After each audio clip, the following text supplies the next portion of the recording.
Faudrait aller plus loin carrément, la Barbie burqa, hein, ce qu'on appellerait une poupée chiffon, une Barbie séfarade, une Barbie Svag peut-être. Hein. Allô Maillot. Allô Maillot. Alors aujourd'hui, pas de politique, hein, un peu de légèreté, ça va nous changer, ça va nous faire du bien. On débute par l'éphéméride, si vous voulez bien. Hier, c'était la journée de la femme. Aujourd'hui, c'est l'anniversaire de Barbie. La poupée, hein, pas le nazi. Hein. Quoi qu'on puisse se demander si l'inventeur de la Barbie n'était pas un chouïa nazi. La poupée la plus célèbre du monde fête ses 63 ans. Hein. Elle ne les fait pas. Hein, même, comme quoi, le plastique, c'est fantastique. Voilà, c'est dit. Alors, si Barbie est blonde aux cheveux longs, ses mensurations, initialement hypertrophiées, ont été ramenées à des proportions plus habituel au fil des années. Moi, c'est à ce moment-là où j'ai arrêté de jouer à la Barbie.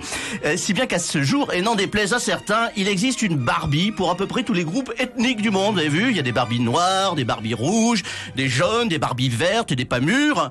En revanche, plus gênant, maintenant, il y a la religion s'invite chez Barbie. Mattel a sorti, vous avez vu, une Barbie voilée.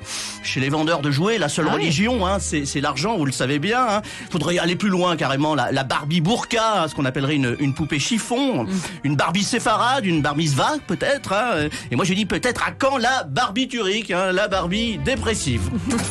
Voilà, ça c'est fait. Alors après Barbie... Tout ça est vrai. Tout ça est vrai. Oui, hein. oui. Après Barbie, si on parlait de Ken...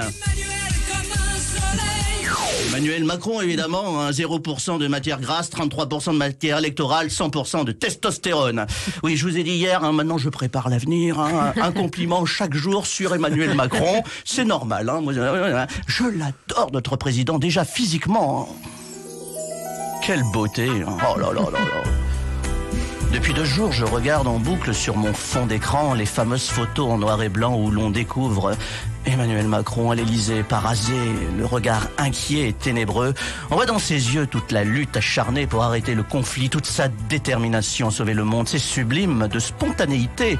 Cela aurait été mis en scène, on n'y aurait pas cru. Ça m'a rappelé les romans photos de Paris Match dans les années 50 avec Kennedy durant la crise de Cuba. Ah là là, je ne sais pas ce qu'a prévu En Marche, mais à leur place, moi je sortirais un calendrier en noir et blanc Emmanuel Macron. Après les dieux du stade, Jupiter, le dieu tout court. Emmanuel du bout du monde, Emmanuel, sensuel et blonde. Ah, pourvu que ça dure.